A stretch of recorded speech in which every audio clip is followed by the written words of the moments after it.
Hello दोस्तों, आज हम विटामिन के बारे में पढ़ेंगे।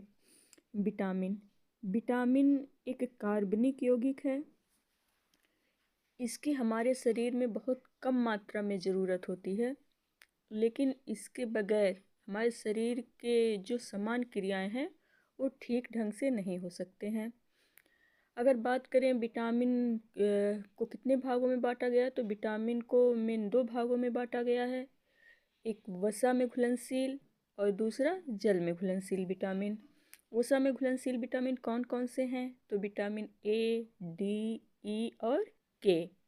और वहीं जल में घुलनशील विटामिन तो विटामिन बी और विटामिन सी।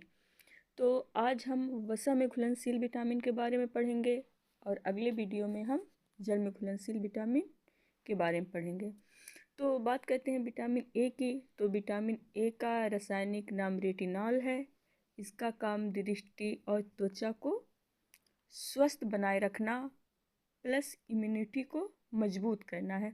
विटामिन ए हमारी इम्यूनिटी को मजबूत करता है, इसलिए इसको प्रतिरक्षी विटामिन भी बोलते हैं। इसकी कमी से रतौंधी और जीरोप्थैल्मिया नामक रोग हो जाता है।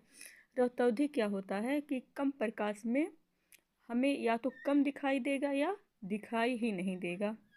जीरोप्थैल्मिया आँखों का सूखा होना।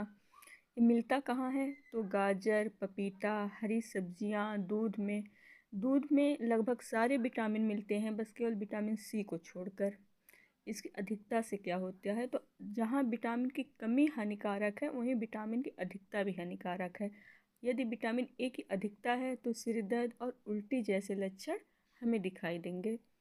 अब बात करते हैं विटामिन डी। तो विटामिन डी का रासायनिक नाम कैल्सीफेरॉल है।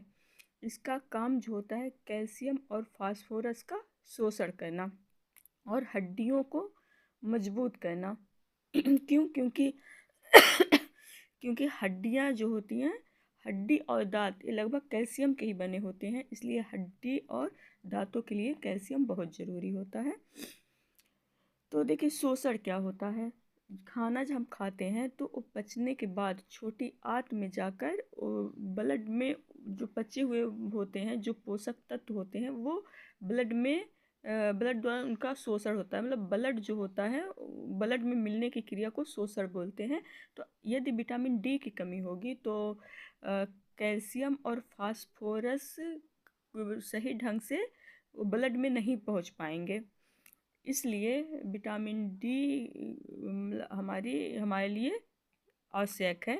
इसकी कमी से होता क्या है,